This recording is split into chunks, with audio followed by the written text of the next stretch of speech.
Good morning. Bonjour. This morning, I'm going to show you a part of Narnia that I don't usually show you. Ce matin, je vais vous montrer une partie de Narnia que je ne vous montre pas habituellement. I usually show you the other part right here when I walk into the woods. Je vous montre habituellement cette partie-là quand je marche dans le bois. Là, je vous montre l'entrée de quand on vient de rentrer là. So I'm going to show you the entrance when we just came in, what it looks like. But I'll show you the hallway, the corridor that goes towards the other side. Je vais vous montrer le corridor qui va vers l'autre bord. And then we'll get to the subject. Et après ça, on va aller vers le sujet que je veux couvrir aujourd'hui. So, we're going to walk through this little corridor here. On va marcher dans le petit corridor. And you'll be surprised where it leads. Vous allez être surpris de où ce que ça va nous mener.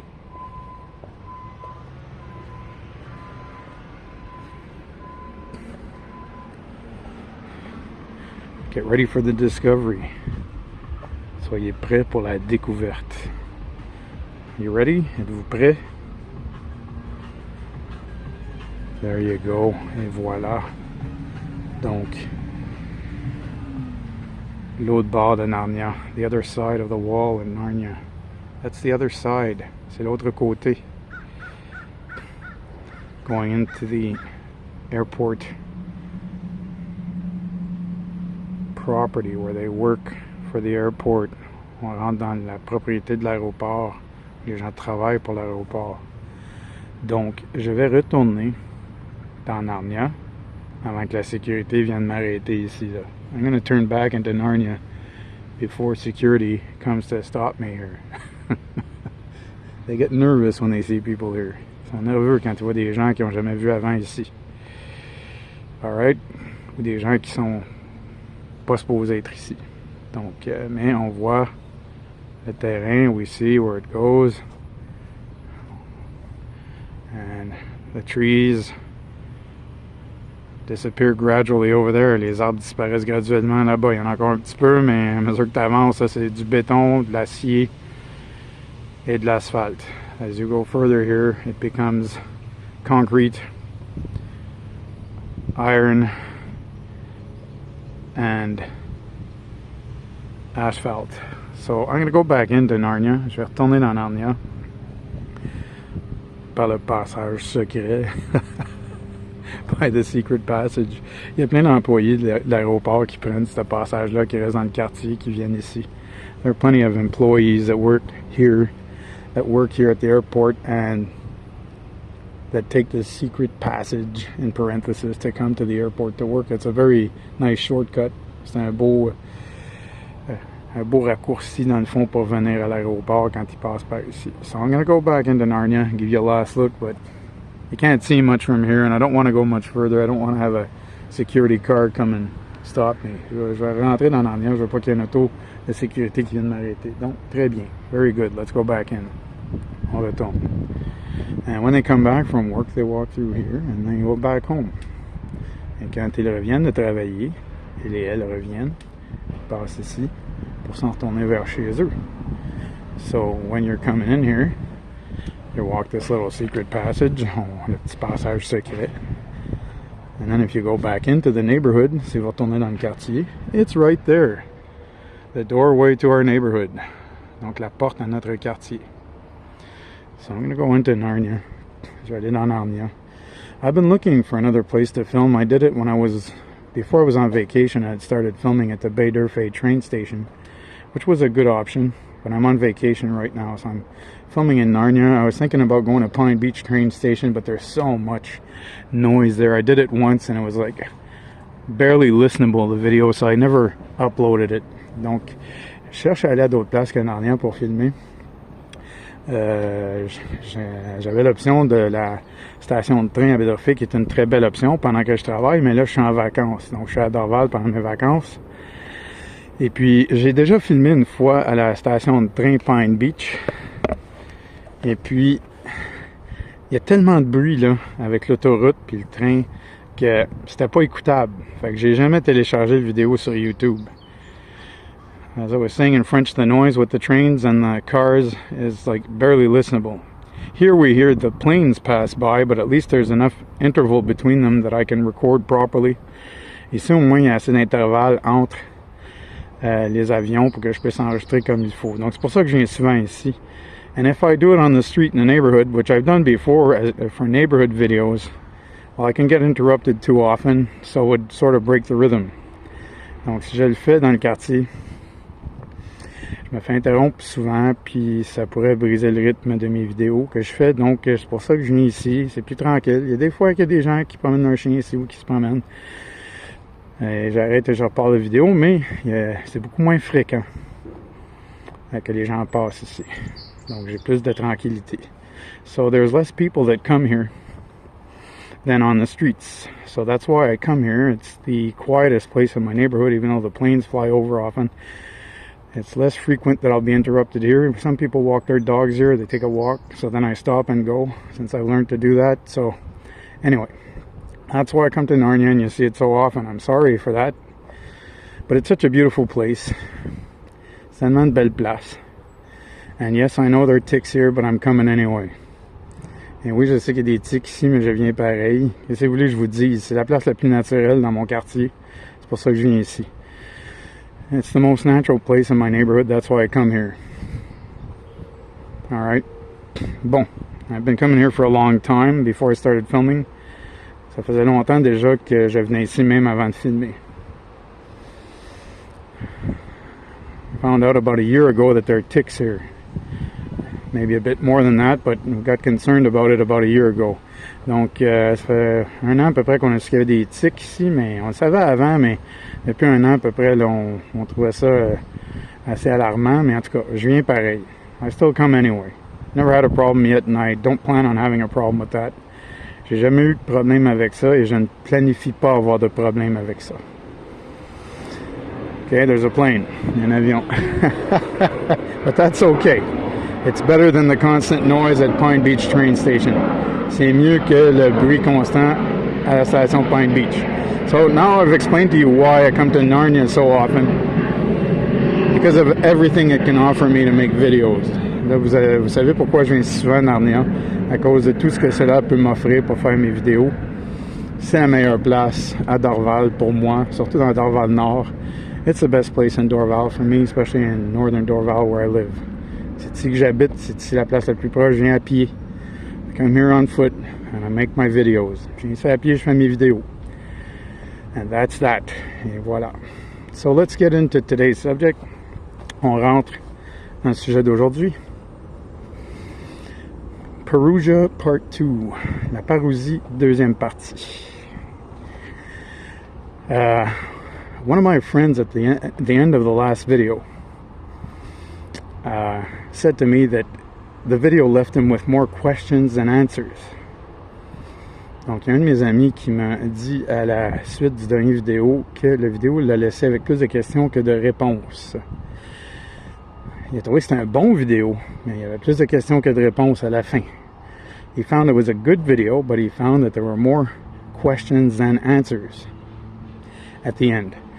And my other friends appreciated it too, and thought it was a good overview of the problem. The theological problem of trying to interpret when the Parousia happens. Okay, donc il y en a qui trouvaient que c'était un bon survol du problème de quand on essaie d'étudier la chronologie de quand la parousie devrait arriver. First of all, it's only God that knows that exact time, so that's why it's a bit of a mystery, even a big one. It's a big mystery. Premièrement, on sait que Jésus lui-même nous a dit que c'est seulement Dieu le Père qui connaît la date exacte de sa parousie, donc et voilà le grand mystère. Hein? So, since only, as Jesus himself said, only God the Father knows the exact time, only my Father in heaven knows the exact time, he said. Date, time, and hour. Donc la date, le temps et l'heure, seul Dieu le Père connaît la date exacte. Only our Heavenly Father knows the exact date, time, and hour of the Parousia. This being said, men throughout history have tried to figure out the closeness of it. Ceci étant dit, il y a des hommes à travers l'histoire qui ont essayé de comprendre comment je pourrais dire la chronologie, puis comment près on est de ça.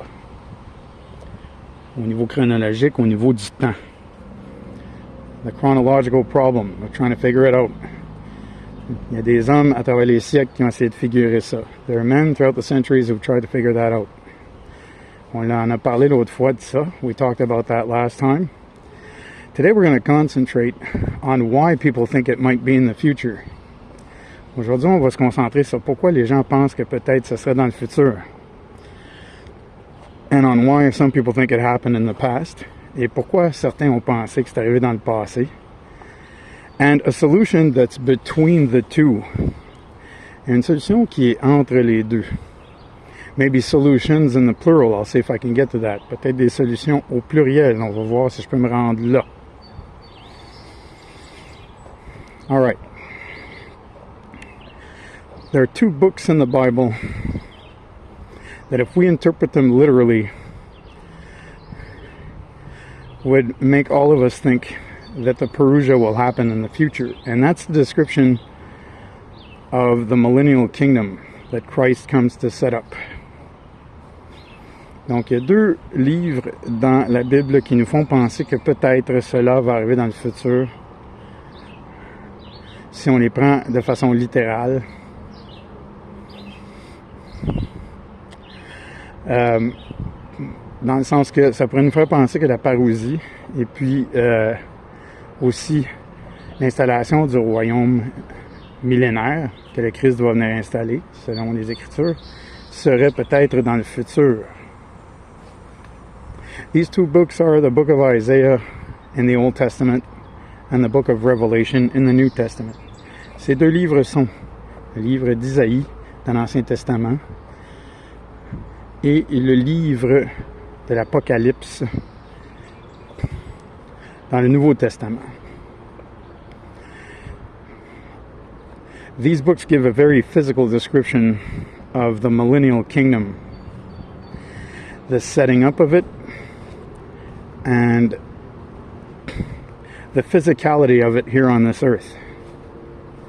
Donc ces deux livres parlent d'une description quand même assez importante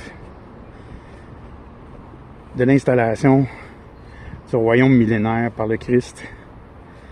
Donc la parousie elle-même, puis le royaume millénaire, avec du langage physique, très physique, la physicalité de ça, sur la terre elle-même. Sur la terre elle-même. Donc,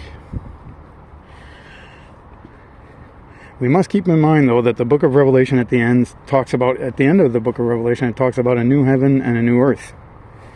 À la fin du livre de l'Apocalypse, par contre, il faut garder en tête que la Bible nous dit qu'il y aura un nouveau ciel et une nouvelle terre. Donc, un nouveau ciel et une nouvelle terre. Ça, il faut le garder en tête. OK? You have to keep that in mind. All right? But at the same time, the book of Isaiah and the book of Revelation give us very physical and detailed language of a kingdom here on earth. Donc, le livre d'Isaïe et le livre de l'Apocalypse nous donnent du langage très clair sur la physicalité d'un royaume millénaire ici sur la terre. So a millennial kingdom here on earth. And since we don't see that right now, and we haven't seen it yet, well, this gave rise to futurism. Donc, vu qu'on ne le voit pas encore, on n'a pas vu encore là, la description, on n'a pas vu de nos yeux encore la description de cela, parce qu'on la voit écrite, mais on ne l'a pas vu encore manifestée. Ben ça a donné naissance au mouvement futuriste. Okay, that gave rise to the futurist movement, okay, because we haven't seen the manifestation of that yet, what's written in these books about a millennial kingdom on this earth. Donc, on n'a pas vu la manifestation encore tangible de comment le royaume millénaire est décrit dans sa physicalité sur la Terre. So we haven't seen the manifestation yet of the millennial kingdom as described in the book of Isaiah and the book of Revelation in its physicality here on earth. It hasn't happened yet. C'est pas arrivé encore. Or at least that's what we think. That's how we think, some of us, that we should interpret it. Au moins, c'est ce que certains d'entre nous pensent qu'on devrait comprendre et comment on devrait l'interpréter. But are we getting that right? Mais est-ce qu'on comprend ça comme il faut? That's always my question. C'est toujours ma question. But if we take it literally, it hasn't happened yet. Si on le prend de façon littérale, c'est pas encore arrivé. So according to these revelations in Isaiah and in the book of Revelation, one day there will be a physical millennial kingdom on this earth. Donc, si on prend ça de façon littérale, ce qui est écrit dans le livre d'Isaïe puis le livre de l'Apocalypse, un jour, il y a un royaume physique sur cette terre, un royaume millénaire qui verra le jour. And the instigation of that will be the Parousia. Et le moment initiateur de ça, ça va être la parousie. The Parousia of Christ. La parousie du Christ. Okay, so the book of Isaiah and the book of Revelation describe a physical kingdom here on earth. Donc le livre d'Isaïe et le livre de l'Apocalypse décrivent un royaume physique dans toute sa physicalité ici sur la terre. Okay, a renovation, a restoration of the earth. Une rénovation, une restauration de la terre. To be as it should be, as it was in the beginning. Okay? When Adam and Eve first roamed the earth, it was paradise on earth. So, cette restauration, donc, remettrait les choses comme elles étaient au début, quand Adam et Ève marchaient sur la terre.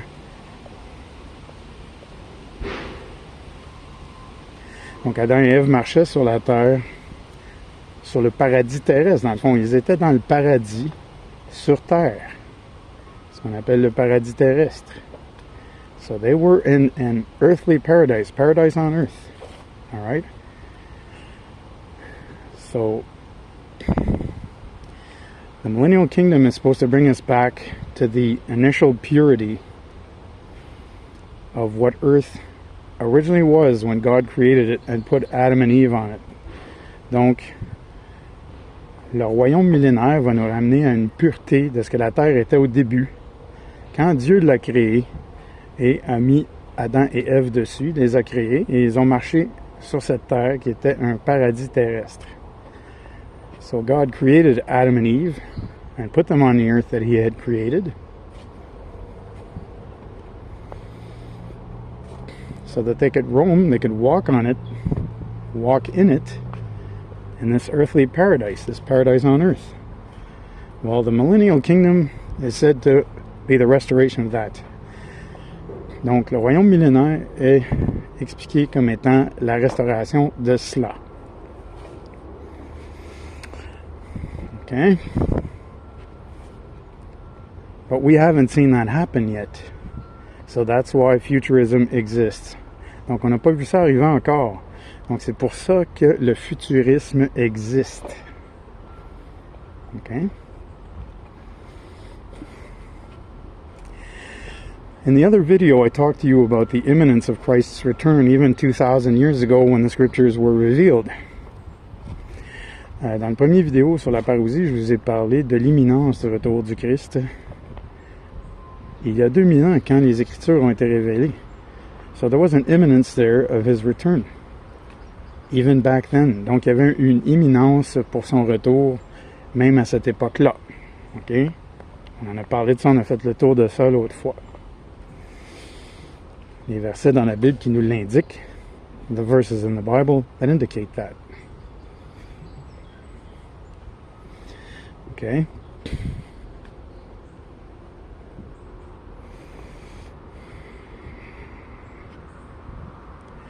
So how are we to understand all that? Because visibly, these verses exist and they tell us of the imminence of his return even back then, but we haven't seen the manifestation of what Isaiah and the book of Revelation describe yet. Donc comment on interprète tout ça? Parce que il y a les versets qui existent qui nous parlent de son imminence, de l'imminence, pardon, de son retour. Même il y a 2000 ans, quand les Écritures ont été révélées. Et Jésus en parle lui-même. And Jesus talks about it himself.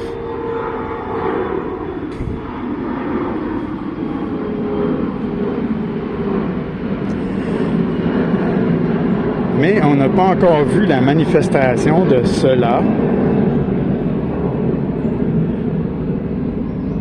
comme c'est décrit dans le livre d'Isaïe et le livre de l'Apocalypse. On n'a pas vu la manifestation du royaume millénaire encore. We haven't seen the manifestation of the millennial kingdom yet. Et fait à noter, après le royaume millénaire, c'est le royaume éternel. Donc là, c'est là qu'on parle du nouveau ciel et de la nouvelle terre.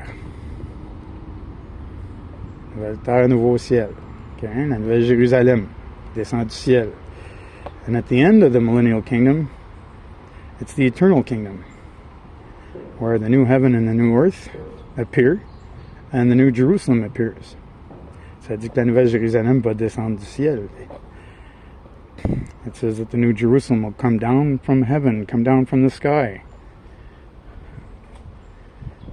The eternal kingdom. Le royaume éternel. Okay? I won't go into all the details there because this video would never end if I did that. Je n'irai pas dans tous les détails de ça ici parce que la vidéo ne finirait jamais.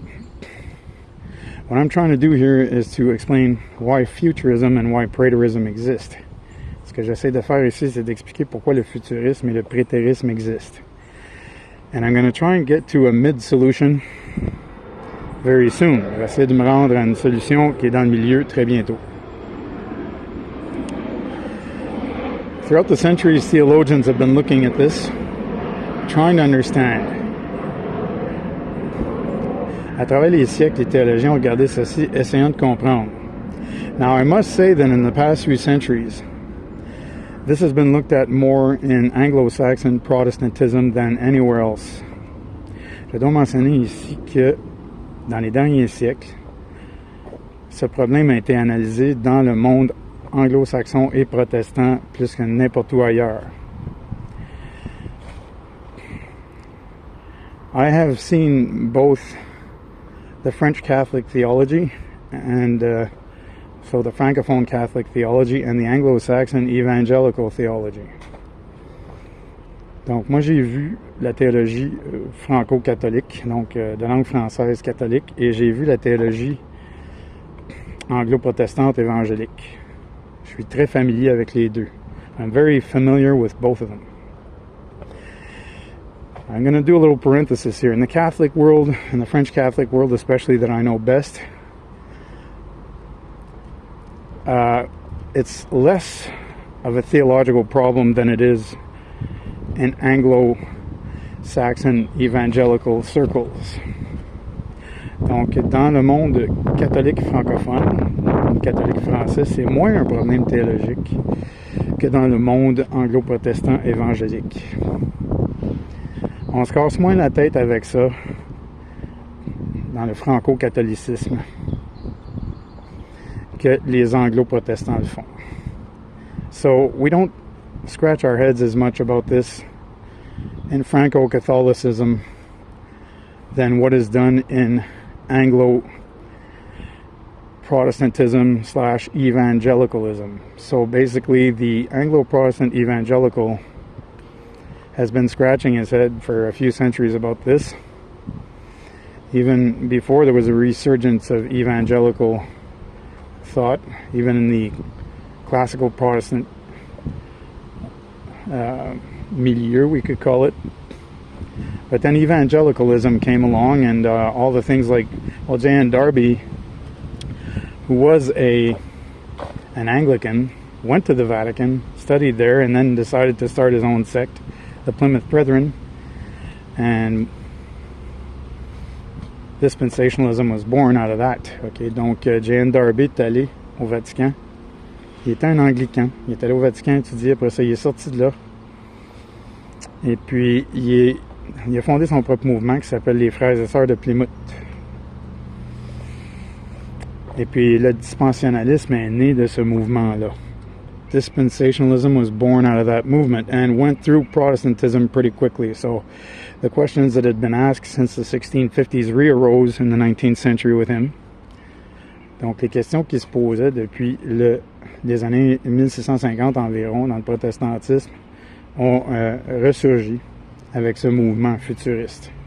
So there was a resurgence, of futurism with J.N. Darby and dispensationalism. Il y a eu une resurgence ou une résurrection, on pourrait dire, du mouvement futuriste avec J.N. Darby puis le dispensationalisme. And I talked about Scofield the other day too, who fed the movement greatly. On a parlé de Scofield l'autre jour aussi, qui a nourri le mouvement de façon extraordinaire. With the Scofield Reference King James Bible. Donc avec la Bible de référence Scofield King James. That was late 19th, early 20th century. I think it was completed in 1911. C'était la fin du 19e siècle, début du 20e siècle. Je pense qu'il a complété son œuvre en 1911. So, 300 years after the King James became the authorized version in the English language. Donc 300 ans après que la Bible King James était devenue la version autorisée en langue anglaise. So these men contributed to bring Anglo-Protestantism to the forefront of this examination. Donc ces hommes ont contribué à amener l'anglo-protestantisme de l'avant dans l'examination de ces problèmes. Meanwhile, in French Catholicism and in Catholicism in general, there was the wrestling between the Neo-Thomas movement and the Neoplatonist movement. So when I've talked to some of you about that before, Neo-Thomism is St. Thomas Aquinas' theology based on Aristotle being the grid to analyze the scriptures.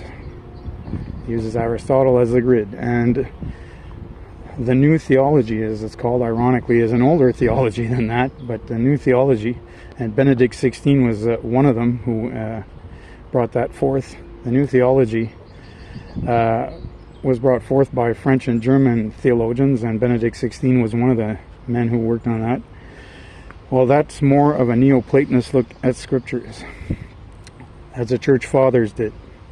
Donc, pendant que les anglo-protestants étaient occupés à examiner le futurisme et le prétérisme, l'Église catholique, elle, était en pleine lutte entre le néo-thomisme et la nouvelle théologie, entre guillemets. Le néo-thomisme, c'est la théologie de Saint Thomas d'Aquin. C'est la théologie de Saint Thomas d'Aquin qui prenait Aristote comme grille pour analyser les Écritures. Donc, c'était Aristote la grille d'analyse pour les Écritures selon Saint Thomas d'Aquin. Tandis que les adeptes de la nouvelle théologie entre guillemets, avaient une théologie encore plus ancienne, c'est ça qui est ironique à propos de ça, mais ça a été nommé comme ça par les néo-thomistes, là, ironiquement. La nouvelle théologie, elle, se penche plus sur la façon néo-platonique de voir les Écritures. OK? Donc, ça date, ça, du temps des pères de l'Église, en Antiquité, là. Benoît XVI est un des adeptes de cette théologie-là. Il était un des adeptes de cette théologie-là. Et ce sont des théologiens francophones, donc français de langue, et germanophones, donc allemand de langue aussi, qui ont apporté cette nouvelle théologie-là, entre guillemets. Donc, ils sont retournés, dans le fond, à la théologie d'origine de l'Église, de l'Antiquité, dans le fond, de l'Église du temps des pères de l'Église. Ce sont eux qui avaient amené ça de l'avant, cette théologie-là. Donc, c'est une théologie très ancienne. Donc, l'Église catholique se concentrait là-dessus. Dans le 20e siècle, la lutte entre le néo-thomisme et la théologie aussi néo-platonique des pères de l'Église. So the Catholic Church was concentrating on that on the 20th century between, well, in a wrestling match between Neo-Thomism and Neoplatonic interpretation of the scriptures that dated back to antiquity, to the time of the Church Fathers, therefore a very ancient theology that reappeared with Benedict XVI and men like him, French and German theologians. Donc, des théologiens français et allemands qui ont ramené la façon néoplatonique des pères de l'Église de l'avant, dans le 20e siècle. Donc, l'Église catholique se concentrait là-dessus pendant le gros débat futuriste et prétériste dans l'Église protestante, anglo-protestante. So the Catholic Church was concentrating on what I just said, while the Anglo-Protestant Church was concentrating on the debate between futurism and preterism. And futurism did gain the upper hand, and probably still has it, from what I can see, but there are people now who are questioning it seriously and bringing forth preterism. Donc, le futurisme et le prétérisme étaient la lutte dans l'Église anglo-protestante dans le 20e siècle, mais le futurisme a pris le dessus. Et je vous dirais qu'il a encore le dessus présentement. OK, il a encore le dessus présentement. Mais il y en a qui le questionnent. Il y a des théologiens anglo-protestants maintenant, et des pasteurs aussi, qui questionnent le mouvement futuriste, qui sont devenus prétéristes. So there are theologians and pastors in the Anglo-Protestant Church who are questioning futurism and who have brought forth preterism in quite a great manner, I could say, and it's getting to become a big movement. Ça commence à être un gros mouvement. Okay. Now, what is the mid-solution?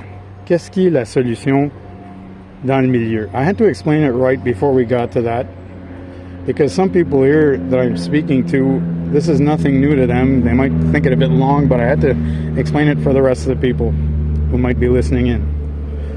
Donc, pourquoi ça a été si long? Ben moi, je vais vous donner une solution qui est dans le milieu. Ou des solutions même, mais en tout cas, bref. C'est un peu long parce que je voulais vous expliquer le contexte avant d'en arriver là. Et puis, il y en a un pour qui ça sera rien de nouveau, ce que je dis là. Ça peut être un peu long pour eux, ce que je viens de dire, parce qu'ils connaissent déjà ça, ce dont je vous parle. Mais il y en a d'autres d'entre vous qui avaient peut-être jamais entendu parler des choses dont je vous parle. Donc, il fallait que je fasse un tour de contexte avant d'arriver à une solution ou des solutions qu'on pourrait regarder. I had to go around the table before I got to the solution or solutions. And I'm saying this solution or solutions, and this is just for the mind, because who knows? Who knows if it's the right way to look at it, okay? Donc, quand je vous dis solution, là, c'est juste pour l'intellect humain, parce que qui sait si c'est la bonne façon de voir ça. There is an option called, and this is where I will start the solution, there is an option called partial preterism.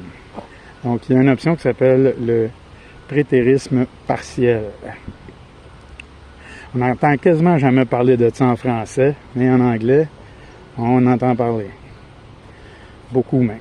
So, the solution called partial preterism, like I said to my francophone listeners, it's something we barely never hear about in French, but that we hear a lot about in English. This will be very new to some Francophone listeners, by the way, except for those who are evangelical already. This will be very new to the French Catholic listener who hasn't plunged into this yet. Ça va être très nouveau pour mes auditeurs catholiques francophones, peut-être ce que j'annonce là, parce que c'est quelque chose dont les anglo-protestants connaissent beaucoup, mais les franco-catholiques, c'est rare qu'on plonge là-dedans. Et il y a des franco-évangéliques qui vont savoir de quoi je parle, par contre. Les franco-évangéliques vont savoir de quoi je parle, mais les franco-catholiques, ça peut être nouveau pour vous, là. So, partial preterism, le prétérisme partiel, says that things that were described in Mark 13, Luke 21, Matthew 24 were things that were imminent, things that Jesus described. Destruction of Jerusalem, things like that were imminent. Donc, le prétérisme partiel dit que les choses décrites en Marc 13, Luc 21, Matthieu 24 étaient imminentes, et ça parle de la destruction de Jérusalem qui est arrivée en l'an 70, dans le premier siècle. Say that spoke of the destruction of Jerusalem in the first century in 70 AD. But partial preterism says there's a part of what is said, either in the book of Revelation or by Paul also, that will happen in a much further future. Donc, le mouvement prétériste partiel dit qu'il y a des choses qui ont été décrites dans le livre de l'Apocalypse et des choses qui ont été décrites aussi par Saint Paul qui nous montrent que cela arrivera dans un futur beaucoup plus tardif que le futur imminent de ce que Jésus parlait dans les 3 chapitres mentionnés avant. Okay, so they say that what the book of Revelation says in some parts will happen much later than what Jesus was saying in the 3 chapters I mentioned before.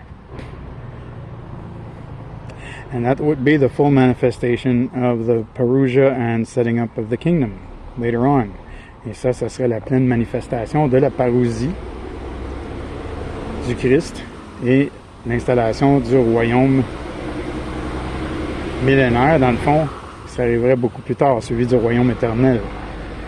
So that would be the manifestation of the parousia of Christ with the setting up of the millennial kingdom, followed by the eternal kingdom after that. So partial preterism says part of it's happened already, but part of it will happen in the future. What happened in 70 AD was a type of what's going to happen in the future. Donc le prétérisme partiel dit que, bon, il y a des choses qui sont arrivées déjà, mais il y a des choses qui vont arriver plus tard par rapport à où nous sommes situés. Et ce qui est arrivé en l'an 70 à Jérusalem, c'est un type de ce qui va arriver plus tard. Partial preterism, le prétérisme partiel. Basically, we could call it partial preterism and partial futurism. We could call it that, partial preterism and partial futurism.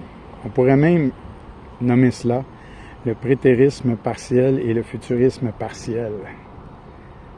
Okay, we could name it like that because that's really what it is.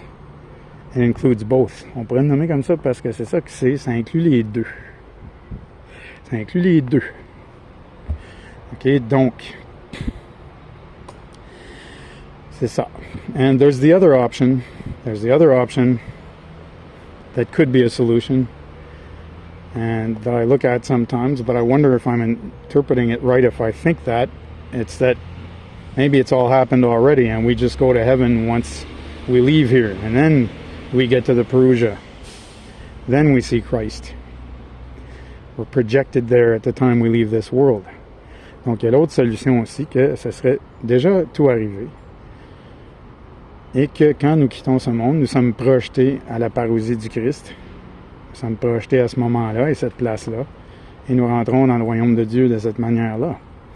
So, projected to the time and place of where the Parousia happens after we leave this world to enter heaven, to enter the kingdom of God, the fully manifest kingdom of God. Donc, pour entrer dans le royaume de Dieu pleinement manifesté. Pleinement manifesté. Donc c'est ça. So that's the best solutions. These are the two best solutions I can offer right now to this problem in parenthesis. I did this to answer one of my friends who said he had more questions than answers after my last video. J'ai fait cette vidéo pour répondre aux questions d'un de mes amis qui disait qu'il avait plus de questions que de réponses à la fin du dernier vidéo. I thought I had to do it. I'm cutting down on the frequency of my videos. Je coupe dans la fréquence de mes vidéos maintenant. I'm a busy man, so I'm going to try and be reasonable. I try and integrate that in the time I have. J'essaie d'intégrer ça dans le temps que j'ai. Je coupe dans la fréquence. Je suis quand même assez occupé. Even on vacation, I have things to do. Même en vacances, j'ai des choses à faire. Donc, that's why I want to cut in the frequency. Je vais couper dans la fréquence. It's actually easier for me to film when I'm working because I can do it on my way to work or on my lunch hour. Donc, c'est plus facile, je trouve, même de filmer pendant que je travaille parce que je peux le faire en m'en allant travailler ou pendant ma pause pour le dîner. En vacances, c'est un peu plus dur des fois de se libérer parce que faut être avec notre famille. On vacation, sometimes it's a bit harder to liberate oneself because we have to be with our families, okay?